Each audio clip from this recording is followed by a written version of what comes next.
Welcome to the WWE Podcast, your place for the most passionate wrestling analysis on the web. Just turn Roman heel. What is WWE waiting for? When other wrestling podcasts put you to sleep, you can count on the WWE Podcast to keep you engaged and asking for more. I've been watching wrestling for over 20 years, and that was one of the best matches I've ever seen. This is unlike any other wrestling analysis. So without any further delay, let's get the show started right now.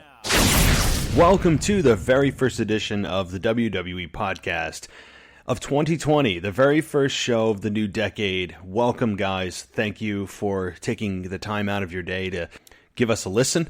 And I expect really big things for this show coming in the next 12 months. You guys have made this show grow crazily, and I want to thank you for that.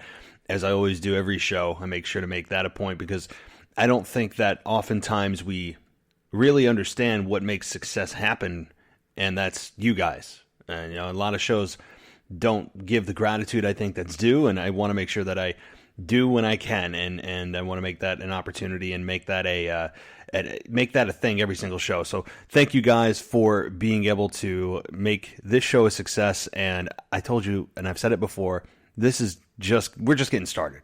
I really, really do believe that. So thank you guys. Big things coming in 2020. And beyond. So, anyway, I hope everyone had a great New Year's, safe New Year's, and that your hangover is gone by now. Mine is just about gone. I had a wedding to go to last night that went until 1 o'clock in the morning, and with some friends that I never get to see, and we're rarely together. And the fact that we were all together at once is really an impossibility, right? Because some people don't even live in the state.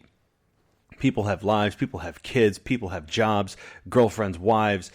I mean, it's difficult. So to get all the entire crew together is really a cool deal. And of course, once you get us all together and have some drinks and celebrating and partying, it's just it's awesome. So anyway, I hope that your evening was quiet, if that's what you wanted. I hope it was crazy, if that's what you wanted.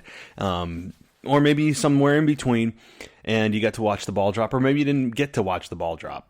Maybe you just said, to hell with it, I'll wake up in the next year, and you woke up feeling refreshed, and I hope that you did. I hope that everybody, again, is feeling better than they probably did this morning, for those of us that went out and made it a long evening and paid over what we probably should have for our Uber and Lyft rides.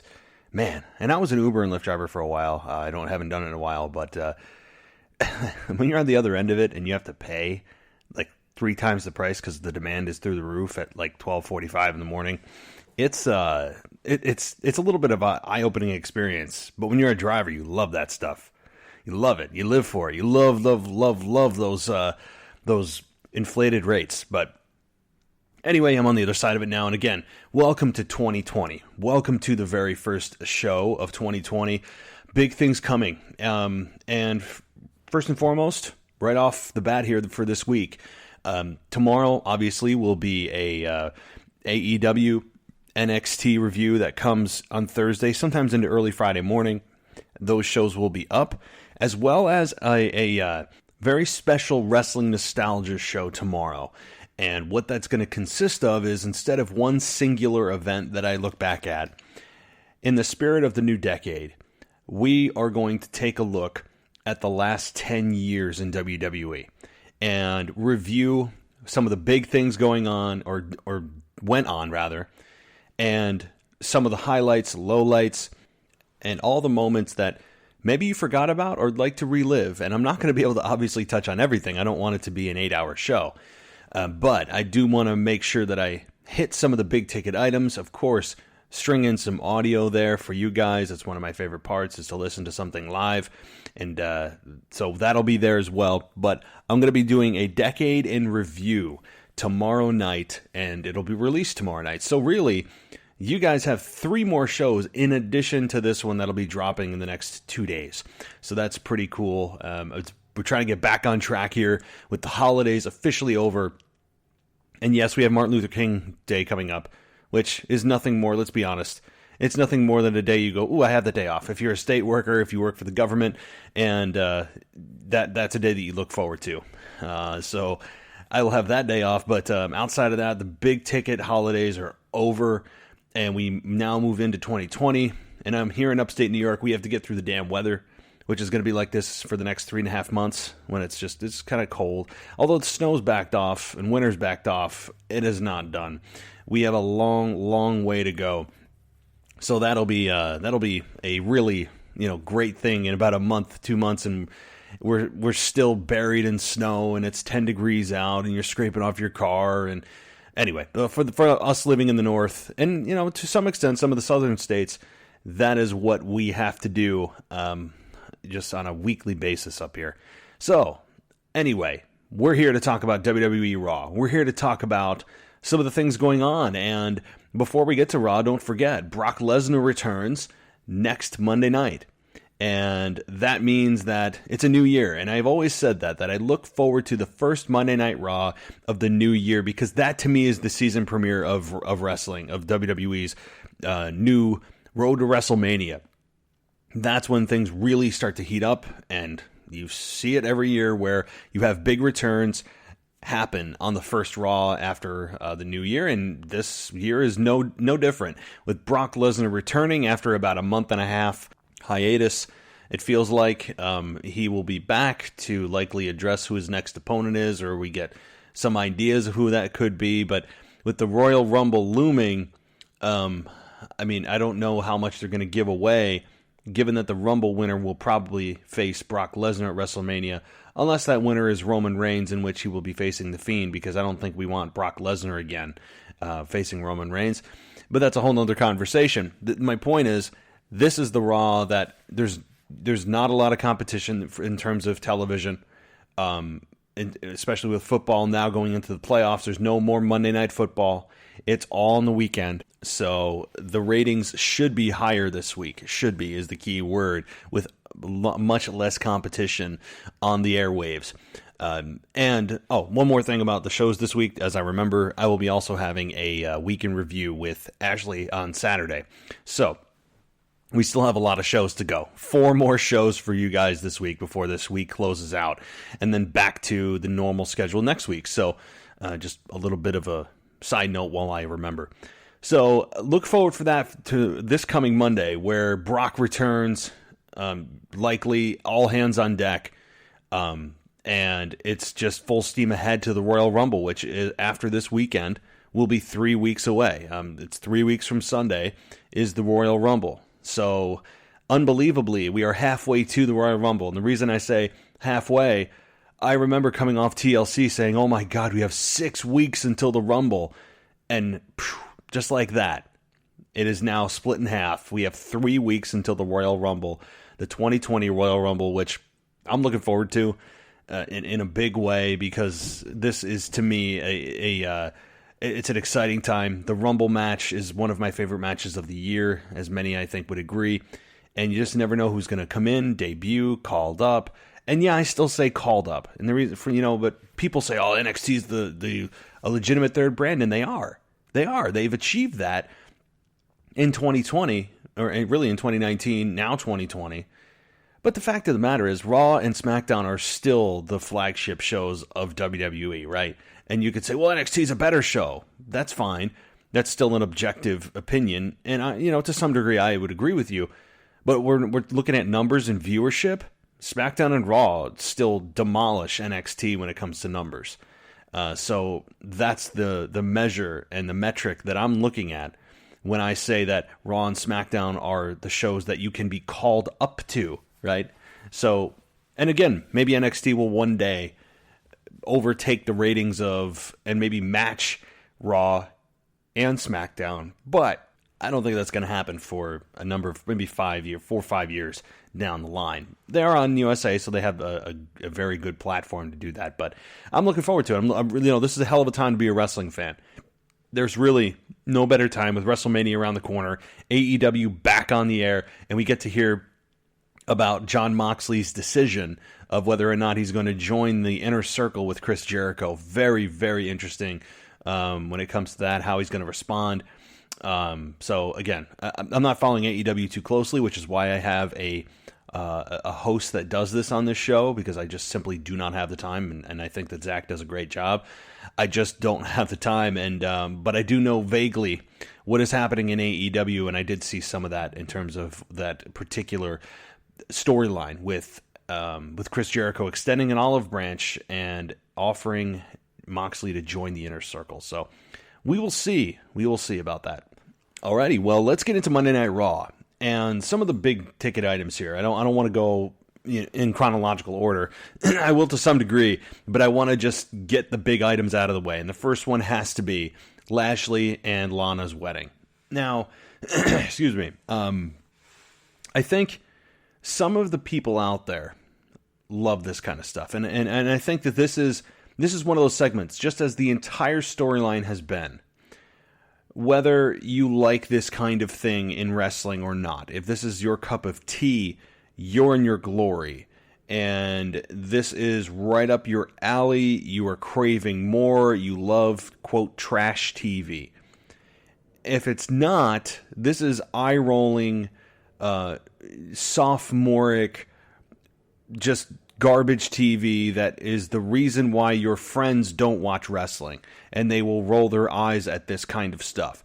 And to be honest, I'm hearing a lot of positive feedback for this segment. I unbelievably, and on major podcasts that are staples in the wrestling news industry, and I'm not going to name them, but we all know who they are. And they're a great show. I'm not going to trash them. They're great. They're very successful. But they had praise for the show. One of the co-hosts on that show was praising this segment. Why? Right? And I guess this is coming from the perspective of the person that doesn't enjoy this over-the-top, overproduced, too long of a segment, sports entertainment-y garbage. And the ratings may disagree with me, which is fine. Doesn't mean that I'm wrong. I'm entitled to my opinion, as everyone is. But I'm making my case as to why this is not good for wrestling in terms of its longevity and its perception among the casual fan, if you're trying to bring in new fans. And again, I am coming from the lens of, this isn't my favorite kind of stuff. I don't mind sprinkles of it, but when it goes on and on and on, and it's poorly acted, and it's stumbling lines, and it's nonsensical, like complete fallacy of a logic, I can't watch. Again, I will say this: Vince McMahon has done much worse. This is not bad in the sense of trying to create dramatic television. It's bad in execution by Lana. I'm sorry, Lana has been piss poor in this, and I don't know how people are praising Lana for this. I am not of the belief that she has done a good job with this. And people may say, "Oh, she's the one keeping it together." No, she's actually the one tearing this apart. And she's a pretty woman. She's great to look at. That's wonderful. That's great. I don't need another blonde on my TV that Vince McMahon likes to parade around. And now, of course, we have another one in Liv Morgan, and don't worry, we'll get there. But I'm not feeling Lana's performances. She stumbles. She just doesn't make sense at times. Just her inflection in her promos, it's not my favorite. It's not believable. She's overacting for the sake of overacting. At least that's how I'm perceiving how she's presenting her promos. She's not, again, it's weird because while I am not a fan of this type of the wrestling world, I am still watching. Number one, because it's my job. I have this podcast to do. But also because a guilty part of me wants to just see how it plays out. And that's what makes this a very contrasting storyline in my brain. I really despise this kind of wrestling and Vince McMahon's justification for doing this kind of thing. At the same time, I watch it as almost like a guilty pleasure of just seeing, okay, well, how terrible can this be? I almost want to see the train wreck. That's what I feel like I'm going to watch. That's what I feel is is what I'm about to watch is a train wreck, and I just can't look away. It's kind of a strange thing in my brain, and maybe some of you guys out there feel the same way. While I despise it, I just can't help but watch it, which ultimately is all WWE cares about. They don't really care about your opinion of it as long as people are watching, because it's about the numbers. They're a business. So this segment, again, Lana fumbled through. She handled the what chance, I guess, pretty well. She got Bobby Lashley's makeup on her face, which Lashley tried to subtly tell her on live TV about. It was distracting and funny at times. Even Jerry Lawler was cracking jokes about it. And you had both Lashley and Lana's lovers come out, previous husbands and wives, come out and say, don't marry this man, don't marry this woman, and just coming out and just saying that they did this to me, they'll do this to you. And I don't know. I mean, I guess I was expecting to just get to Rusev, right? Let's just get to Rusev because we know he's going to interrupt. I don't know. It was weird. The officiant, or the priest, I guess he was just an officiant, was also not great at times. He was overacting. And then you have Lashley, or I'm sorry, you have Rusev pop out of the cake like a stripper, right, at a bachelor party. And he was, I don't know, there was almost no crowd reaction for him. And if he says so, he's been saying for weeks that he's over this, he's glad for them, she's out of his life, and yet he also stops the ceremony? Somebody explain that to me. Somebody explain how Rusev has said that he's over this and that he's ready to move on, and that he's glad Bobby has Lana, they deserve each other, and that he's happy Lana is out of his life and he signed the divorce papers and this is the best day ever.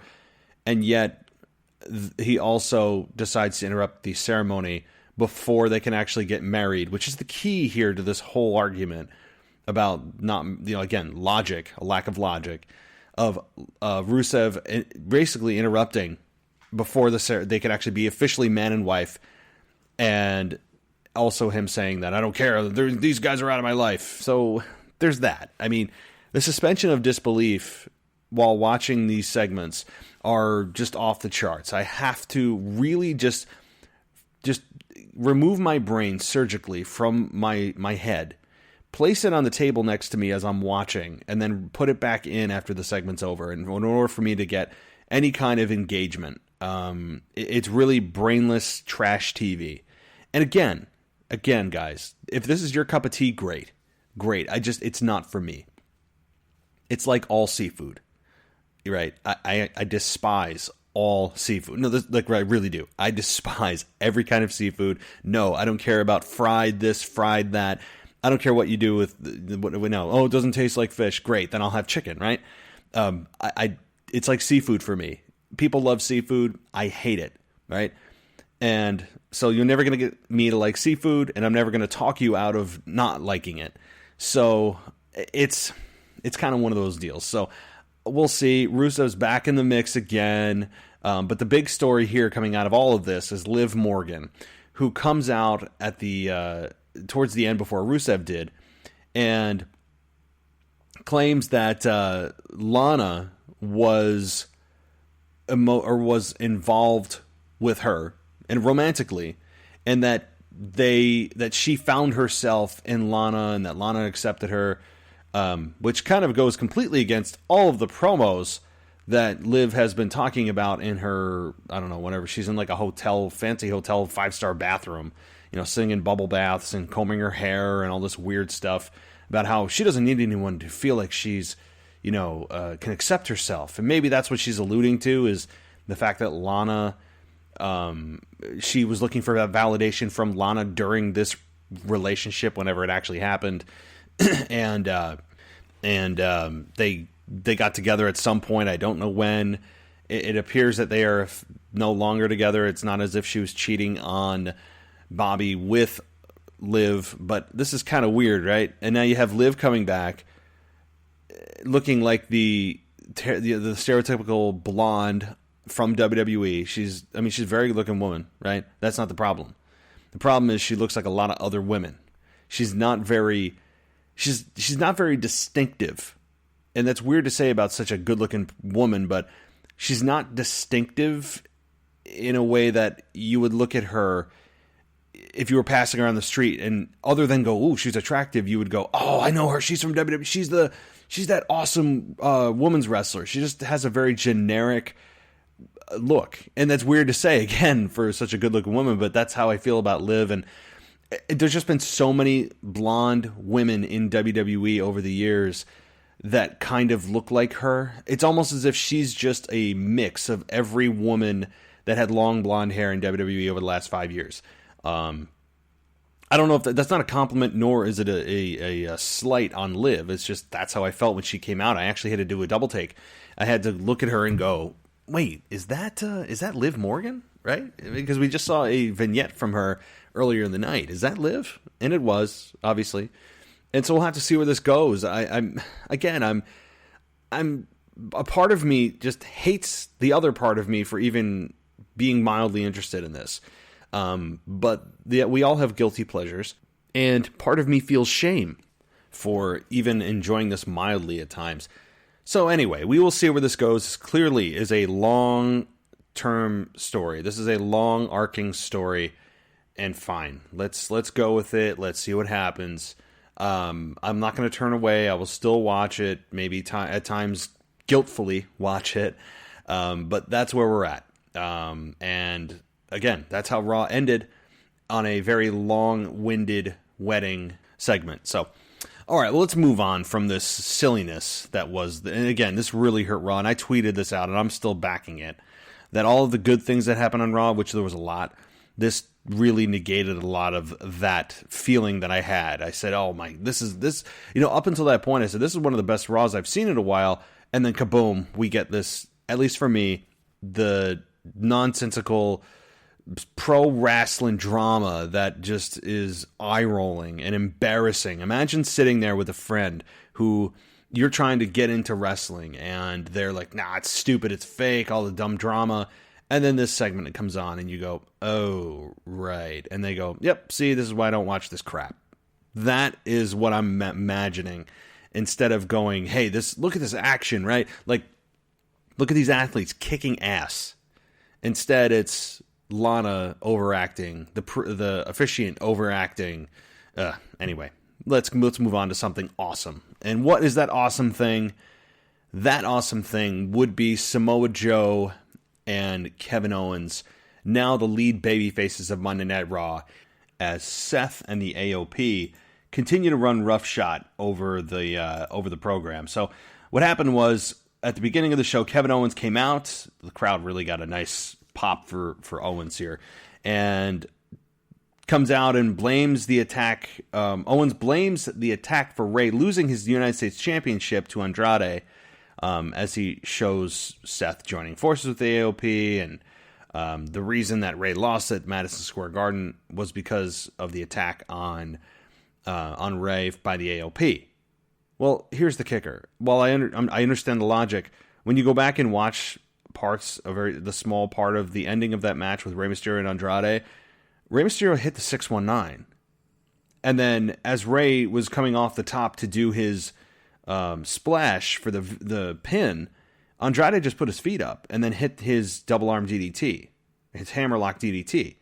So it had not. I mean, that to me is not a sign that it was the AOP attack being responsible for the loss for Rey, because there wasn't him stumbling around or he was struggling to get up or he just kind of fainted in the ring or nothing like that. It was just a straight, well, you lost because you got hit in the face from Andrade. He caught you coming off the top rope and then just hit his finish on you. So it's just a normal match. Again, there was no evidence in the video of Rey stumbling again or losing consciousness. And what I'm thinking back to is back in 98, when The Undertaker and Austin had a program, Undertaker hit Stone Cold in the face with a shovel on Monday Night Raw. And then WWE subsequently showed a house show a couple of days later of Austin blacking out after a match. And that was awesome because that really That was significant to me at the time because I was 100% emotionally invested anyway, and still a little bit unsure if it was real or not. But them showing that's how you sell something that happened on a show, carrying over to a non-televised show and adding investment, adding value to that angle that happened on Raw, carrying over to a house show. You never see that. That makes sense in that case with Austin and the shovel. In this case, Ray just simply lost the match. There was no stumbling. There was no passing out, blacking out. It was just, he lost. So I appreciate what they're trying to do of trying to pin his loss on AOP, but Rey Mysterio just straight up lost. So anyway, moving on from this opening segment here, Owens calls out Rollins, and Rollins comes out with the AOP right away. Rollins says he's the savior of WWE and the Messiah. I love that. By the way, that was just a nice touch, calling himself the Messiah. Oh, man. Rollins is on his effing game. Rollins is the most interesting he's been in like a year. I love what Seth Rollins has done here, and calling himself the Messiah, the self-appointed dictator, leader. It's all wonderful. You guys know I'm a huge fan of this angle. He's going to make things better, and Owens charges them and starts beating down Owens. Before this, Owens said that he knows he's going to continue to get beat down, but he said one of these times he's going to take one of them down with him. Samoa Joe comes out to even the odds and clears the ring. Joe puts Seth in the coquina clutch, but Razor breaks it up. Owens gets in the back and gets back in the fight, and the two sides brawl until security comes out to pull them apart. Owens ends up hitting a swanton bomb off the top turnbuckle onto the AOP and the entire security team. So a hot way to open Raw. I loved that segment. It established Joe firmly as a babyface, and it finally gives Kevin Owens some backup for this 3-on-1 consistent weekly attack. Makes sense. Joe and Kevin Owens have joined forces, and I'm loving it. They're shown back talking in a locker room after the break, and they're informed that security is on their way after what just happened, and then a bunch of guys in black shirts walk in. Joe tells them to stay out of his way, and then Joe and Owens leave together. And they also acknowledge that they've done bad things in the past, but they have a common enemy. All makes sense. And Joe has really worn out his heel run, although I still think he could be a great monster heel, just as I think that Drew McIntyre has a monster heel title run in him, but neither one has come to fruition. But I will take this babyface version of Samoa Joe with Kevin Owens. I just don't want Kevin Owens, or rather, I don't want Samoa Joe to change his character in any kind of way. And what I mean by that is, Samoa Joe, what I think makes him great is his cadence and believability as a character. And I don't want him to start, doing sing-alongs with the crowd and coming up with cute things and asking the WWE Universe, God, I hate that term, what they think, or trying to engage them. You just continue to be you, and the fans will cheer for you organically. I'm not a fan when a heel turns face, and all of a sudden the WWE fans, as they should properly be called, suddenly they're the most important thing, and it's a we thing, like Seth Rollins did last year, which I despised. It's a we thing. I did this for you. We overcame. We. Stop it. Just stop. I don't need the we crap, and I hope Joe doesn't go down that road, and he just continues to be Samoa Joe. That's all I need. He's got justification. I love it, and this storyline continues to just kick ass. There's no other way to put it. All right, then we get another awesome segment. Aleister Black and Buddy Murphy. These two are just peanut butter and jelly. We all know this. They stole the show at TLC, which I said and many others said way before WWE announcers decided to say it, that they stole the show at TLC, and they did. And now they, I think, arguably stole the show on Monday Night Raw. I mean, these two just have a chemistry together that is not common. And with Aleister Black winning clean here, I would, and winning clean and decisively with two of his black masses, this to me signifies that Aleister Black is moving on. I think he's moving on, and again, I don't know where or who or whom he's moving on to, but this was a sign to me that with such a decisive victory, there's no more room for discussion of who's the better man after this is the second time Aleister Black's beaten him clean.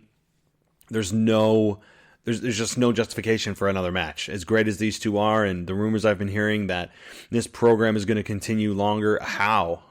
Right? How? I mean, I don't know how this can.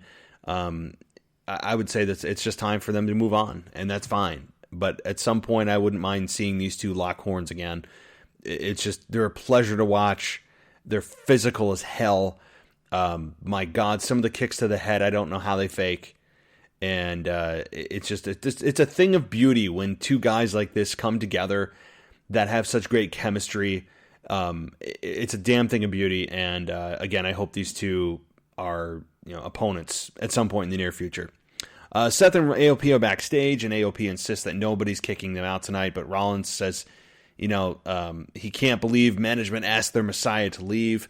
Interesting who management is, right? It's just this faceless, nameless group of suits that are management, as we don't have a general manager anymore.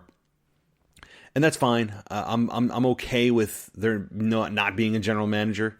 We've seen it played out for way too long, and it was just a position that was overutilized way too much, and it became more about, sometimes, in some cases, became more about the general manager, the crooked general manager or authority, my God, the authority, than it did about the performers in the ring. And that was a distraction, and it's not the way it should be. So I'm okay with this faceless, nameless group of management suits that are making these decisions. So fine. I'm totally okay with the anonymous part of this. Okay. But ultimately, Seth and AOP leave. Rowan approaches Lana backstage and asks why he isn't invited to her wedding. Rowan talks to his covered cage in his hand and says, "We don't care anyway," and then screams and walks away, and Lana looks confused. So we still don't know what's in his cage, but my, how the mighty have fallen from being the assailant of trying to kill Roman Reigns, that's not an understatement, over the summer, and suddenly getting into just a forgotten position on Raw, just carrying around this cage, of which I don't think WWE even knows where they're going with that, to be honest with you. All right, but then we did get Eric Rowan versus Kip Stevens, and guess who wins? Yeah, Eric Rowan continues to just mow through these nameless, I shouldn't say nameless because I just gave you his name, but these enhancement talent, and fine. I mean, if you're trying to rebuild Rowan, nothing wrong with squash matches, nothing wrong with it at all. He won with the Iron Claw. So, all right. Charlotte then comes out of the out to the ring and gets on the mic and says she's here to announce her entry into the Women's Royal Rumble match. And Charlotte runs down a list of her accolades and that she's arguably the greatest of all time. By the way, so again, we're going to get into this more and more as Rumble season rolls on and gets closer to the show itself. How can you just declare yourself in the Rumble? You just declare it? And my God, if there is a man or a woman in the Men's Royal Rumble match this year, I may end up. First of all, the show will be labeled explicit right off the bat, but I may blow a gasket. I mean, unless God Almighty, let's not even get into this, but if you have a woman coming into the Men's Royal Rumble and then saying, "Well, I identified as a man, so that makes me a man because I say I am." I'm not even going to get into the politics of the whole men can be women and women can be men thing, but I think you can read through what I believe. And having a woman coming into the Royal Rumble match for the men's match and saying, "Well, I identified as a man and I'm going to compete as a man." Don't even get me started on that, but feel what I'm saying. Feel the tone, because I don't want to get into politics, but I can see that happening at some point. It'll just, good Lord, look out if that happens. Anyway, but apparently you can just declare yourself in the match. There's no qualifications other than just saying I'm in the match. So wouldn't that beg the question of, well, shouldn't everyone just be like, "Oh, I'm in"? So first person, it's like first come, first serve. There's no qualifications. There's no tournament. There's no any kind of standard to get in. You just say you're in and you're in. And the most, and what's on the stake here is the main event of WrestleMania. Whatever. I just think too much, I think. So, Charlotte says she's sure everyone is tired of hearing her talk about being the queen of WWE, so she's just going to show everyone why. And it's interesting, and I'm going to give credit where credit's due to this major podcast that I listen to, and I do. We know who it is. I heard on the show, and I do not like to just basically mirror opinions, because then I feel like I don't have my own original thoughts. I don't want to be just a parrot repeating what I hear. So I'm going to go but I will repeat it if I agree with the statement, if I actually do, but I'm not going to just repeat it because it's a popular opinion on this large platform, that Charlotte doesn't feel like she has a direction. We don't know how to feel about Charlotte, right? I'd agree with that. Charlotte's been kind of floating out there, but with the same "I'm a queen, bow down to me" gimmick. And it's true. I don't know how to feel about Charlotte. She hasn't had any real direction in quite a while. I'm very confused about her character, where she lands. She is always kind of cutting the same promo. It's not very babyface-ish to call yourself the queen. I don't know. I mean, there are so many silly nicknames out there of queens and princesses, and the Golden Queen didn't Mandy Rose call herself? Isn't she like the Golden Queen or the Golden Princess or something? I saw it on her on one of the graphics when she was coming in for her match, and I think it was SmackDown last week. I don't know, but there's queens and princesses and empresses and all this silly. When you think about the cartoonish part of this, and I know it's marketing, but I don't know. I guess I'm just being cynical now. But anyway, Charlotte's character. Does anyone else feel that way? Do you guys feel that she just has been kind of floating out there in the middle, and there's been no clear cut? She's heel, she's face, and don't give me, shades of gray are good. Why does it always have to be defined? Well, it has to be defined in my eyes because she's a huge part of the women's division. She's not just an up and comer and WWE's not letting the fans decide which way she goes. I don't think. She's a major player on Raw, and there's just no direction for her right now. But maybe this was a sign of things to come, because Natalya comes out and answers the open challenge, and it was Natalya putting up a good fight, but ultimately Charlotte goes for a moonsault. Natalya blocks it. Charlotte lands on her feet. They scramble for position on the mat until Charlotte catches Natalya in the figure eight, and Natalya taps. So Natalya, the ever-loving gatekeeper of WWE, who is just the good soldier, who is never going to be quite at the top of the division, but is used as a pawn. And I mean that respectfully, but it's not everyone can be at the top, and that's okay. But she's being used as a pawn in a very important piece of the puzzle here to advance other talent, and you have to have that. I understand that. You may be saying that I am disrespecting Natalya. I'm not. She's one of the most respected women in the locker room. She's never going to be at the top of the division. She's just not. It's just not going to happen. But without her existing in the position she does, other talent couldn't get over. So I'm fine with this. Charlotte wins clean. But again, the big story here is not just Charlotte winning. It's what is Charlotte? I don't know what to feel for her. I just don't. Anyway, Becky Lynch is backstage. She cuts a promo against Asuka for the women's title of the Royal Rumble. Becky says that she's putting it all on the line and won't sign her new contract until after she deals with Asuka. I'm fine with this. Again, I like her logic that the WWE machine is afraid of her facing Asuka because of the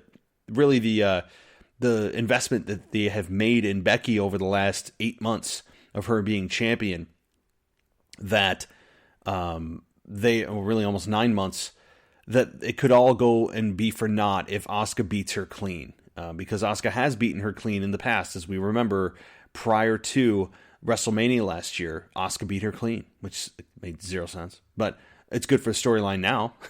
So I'm fine with it. I have nothing to really say about it. Lashley's shown backstage, getting ready for his wedding with Lana. He's wearing a sleeveless tuxedo and putting on his makeup, presumably, because it got all over Lana's face. Then we see a new promo package for promoting the new Liv Morgan. She's got blonde hair, as we said. She said the old her was too impulsive, and she tells everyone to get ready for the new her. Little did we know we'd get the new her later that night.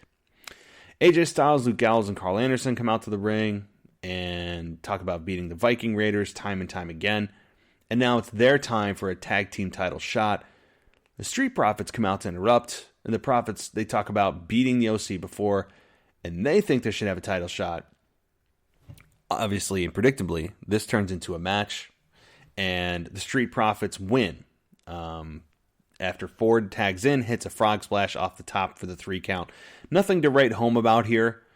It's really about, I think, building the Street Profits from just being backstage obnoxious a-holes, which was what they were, into a legitimate entertaining tag team.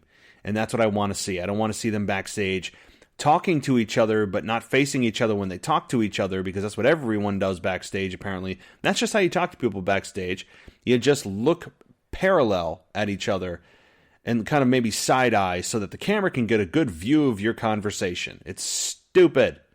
But they're not doing that anymore. They seem to be out in the ring doing what they were meant to be doing. And that's being an excellent tag team. So back from the break, we see the Street Profits backstage celebrating. They briefly talk about Lana and Lashley's wedding. And they then tell the OC and the Viking Raiders that we want the smoke. What the F does that mean? What does that mean? You want a cigar? You want a cigarette? What the hell is that supposed to mean? Ugh. All right. Drew McIntyre beats Ryder and Hawkins after he hits a Claymore and stacks them on top of each other. So Drew McIntyre is kind of in the boat that Eric Rowan's in with these enhancement talent matches. Fine. That's fine. Drew McIntyre, I'd rather have him squashing people than being 50-50 booked with higher level talent, because this is building a new foundation for Drew, who I think deserves way better. But they're in a holding pattern, but they're in a productive holding pattern with Drew and with Eric Rowan. All right. Jerry Lawler then informs us that Rey Mysterio will have a rematch against the United States champion Andrade next week on Raw. I have no problem with this. But if WWE has told me months ago that automatic rematches are passé and they are antiquated, how did Rey Mysterio earn this? Right? How did Rey Mysterio earn this rematch if that is no longer a birthright of champions that lose their belts? They get an automatic rematch. I don't know. Somebody tell me. This is what I'm talking about. There's no consistency. But anyway, moving on before I get on a rant. Here's something I really loved. We're gonna get positive here.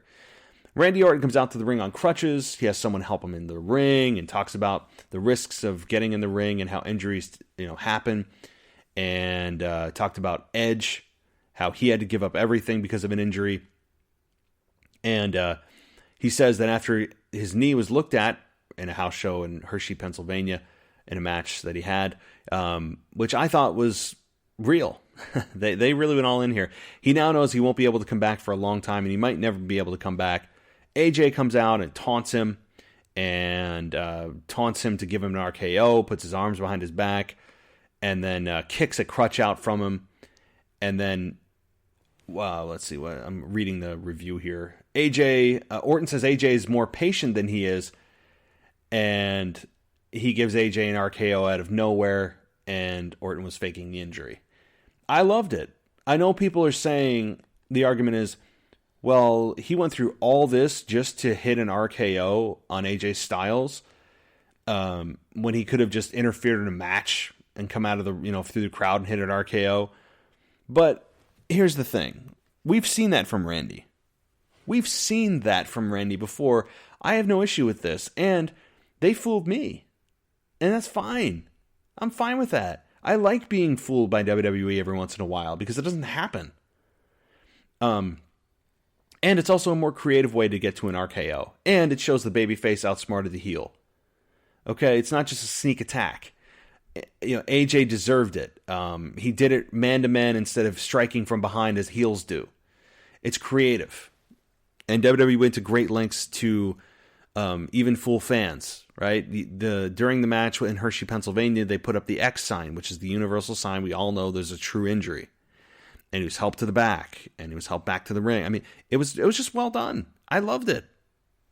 And yes, it's a really intricate plan just to hit an RKO when he could have done it another way. But why would you want it another way that we've already seen? This was a very, I think, more creative way to get it done, and it also builds heat on AJ to get his heat back, and it creates more tension between the two because now I'm gonna want to tune in next week to see how pissed AJ is at Randy.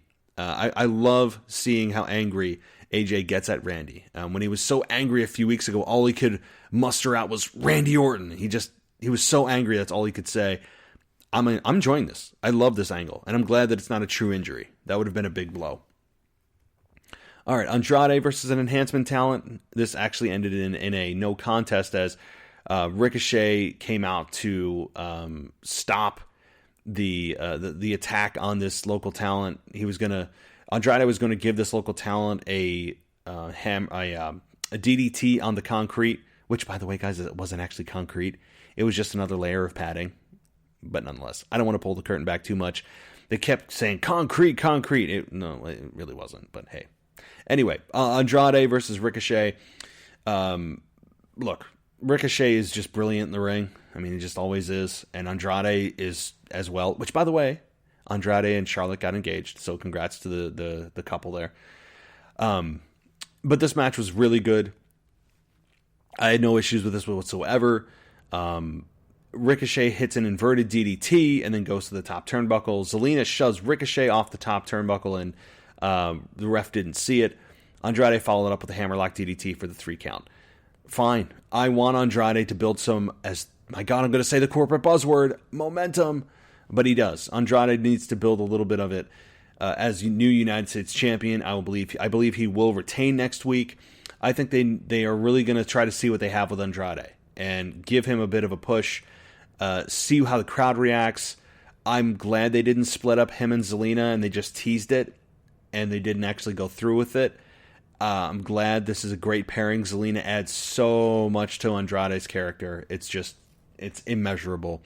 And having him now hold the belt, she can be the one and the reason why he keeps the belt with interference and doing things behind the referee's back. It's a tried and true formula, folks. And I have no problem with it. And Zelina is also brilliant as well, even on the mic. She just comes off as such a fiery you-know-what, and I love it. All right, let's see. Then we got to the wedding.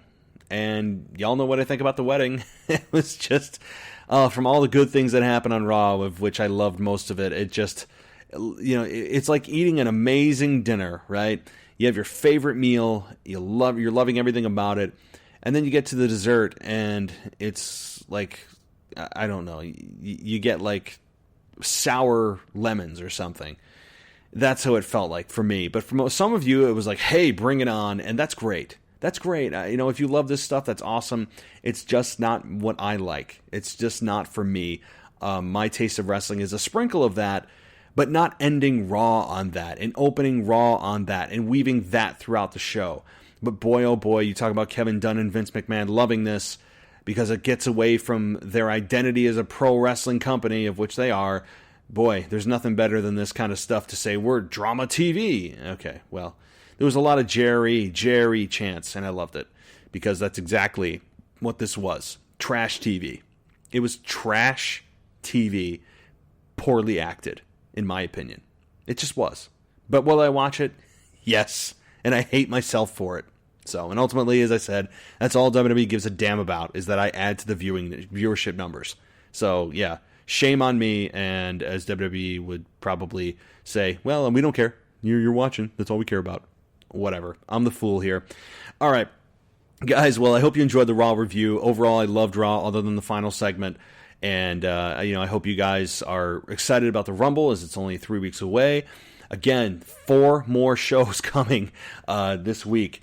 Or 3 more shows coming, I'm sorry. Four more are coming with AEW NXT, our week in review, and tomorrow, which is also going to be the Wrestling Nostalgia Decade in Review special. Really, really looking forward to that. I think it's going to be a blast because it's going to be awesome to look back at the last 10 years and go, oh my God, that's right, and this and this and this, as I break down the major segments and the major items and news stories year by year. I'm really looking forward to the show tomorrow night, and that'll be dropping on tomorrow night as well. So just keep refreshing your feed. I mean, every time you refresh your feed, there may be a new show, so keep checking that. And again, guys, thank you for listening. Head on over to patreon.com/WWE podcast if you want all of these shows ad-free, and you want to get on the show and have your own podcast with me and have a discussion. You're more than welcome to check that out at patreon.com/WWE podcast. And I am also going to try to get video up and running in about a week or so for patrons of the show. And again, maybe even for the website and for my free feed on Apple Podcasts, Google, and all that, Spotify, iHeartRadio. So maybe there'll be a little bit of video there and a lot more video on the actual Patreon feed, because I have some things coming, some supplies in the mail that will make the viewing experience a little bit more professional, right? With my logo in the back, all that kind of stuff. I don't want to make it look like I'm sitting in my mom's basement. It's just obviously not professional. So, all right. Well, guys, thank you so much for listening, and you'll be hearing a lot more of me this week, whether you love it or hate it. It's going to happen, along with my awesome hosts and co-hosts. So, all right, guys. Well, again, Happy New Year. Thank you for listening. And as always, I'll talk to you next time.